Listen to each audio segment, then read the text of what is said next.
diligently praying for the coming election. அடுத்து யார் வரப்போறா? ஏன்னா தேவன் பல மாற்றங்களை ஏற்படுத்த போறாரு. பல உயர்ந்த இடங்களுக்கு தம்முடைய பிள்ளைகளை கொண்டு வர போகிறார். பூமியின் அஸ்திபாரங்களை எல்லாம் தூக்கி விடுவாராம். அவர் கட்டளையிட்டால் சூரியன் உதிக்காமல் இருக்குமா? கையை தட்டி அவர் கமாண்ட் பண்ணார்னா சூரியன் கூட உதிக்காதான். அஸ்திபாரங்களை புரட்டி போடுகிறார். அவர் நட்சத்திரங்களை மறைய பண்ணுகிறார். கைதட்டி ஆமென். அப்ப அடுத்து என்ன ஆட்சி வரப்போகிறது என்பது எப்பவுமே it is a question. So முதல்ல உங்களுக்கு தெரியும், அப்போ ஒரு டிஎம்கே கவர்மெண்ட் நடந்துக்கிட்டு இருந்துச்சு 10 years 15 years பேக் நினைக்கிறேன், 20 years பேக். கர்த்தர் அன்னைக்கு சொல்றாரு, லட்சுமாவில் வச்ச ராஜாக்களை தள்ளி நான் ராஜாக்களை ஏற்படுத்துவேன். அதை நான் சொன்னேன். அதே மாதிரி என்னாச்சு, அந்த டைம் இட் சேஞ்ச்டு. அதுக்கப்புறம் ஒரு குறிப்பிட்ட ஆட்சி பேருக்கு இங்கே உட்காந்துட்டு வட இந்தியாவில் இருக்கிறவங்களோட தாக்கத்துக்கு கீழே பணிஞ்சிட்டு இருந்தாங்க.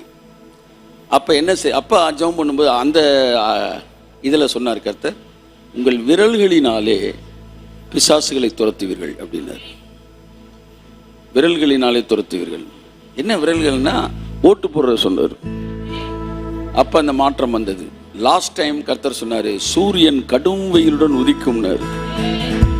அதே மாதிரி போன முறை தனி மெஜாரிட்டியோட சூரியன் என்ன செஞ்சு, இதுவரை சொன்ன எல்லாமே அதே போல தான் வந்து நாம் பார்த்துருக்கிறோம்.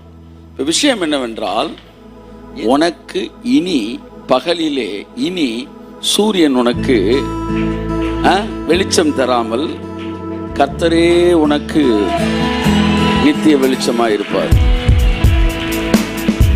ஆமென். நேற்று வாசித்து கொண்டிருக்கும்போது ஒரு வசனம், யோபு 9ஆம் அதிகாரம் 5, 6, 7. அவர் பர்வதங்களை சடுதியாய் பேர்க்கிறார். சில நேரம் வெல் எஸ்டாப்ளிஷ்டு அப்படின்றதே நான் பார்த்து ரசிச்சிருக்கிறேன். இவெல்லாம் எஸ்டாப்ளிஷ்டா, எவனும் உள்ள என்ட்ரு ஆக முடியாதுன்னு. ஆனால் அவர் சில நேரங்களில் பர்வதங்களை சடுதியாய் பேர்க்கிறாராம். கையை தட்டி ஆமென்.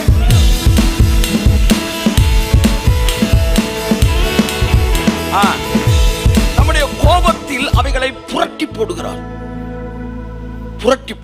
அடுத்து பூமியின் தூண்கள் அதிரத்தக்கதாய் அதை அதன் ஸ்தானத்தில் நின்று அசைய பண்ணுகிறார். பூமியில இருக்கிற பில்லர்ஸ கூட அவரு உடைச்சு விட்டு அதை அசைய வச்சிருவாராம். அடுத்து அவர் சூரியனுக்கு கட்டளையிட அது உதிக்காதிருக்கும். இதுக்கு மேல நீ வந்து பைபிளை இன்டர்பிரட் பண்ணிக்க.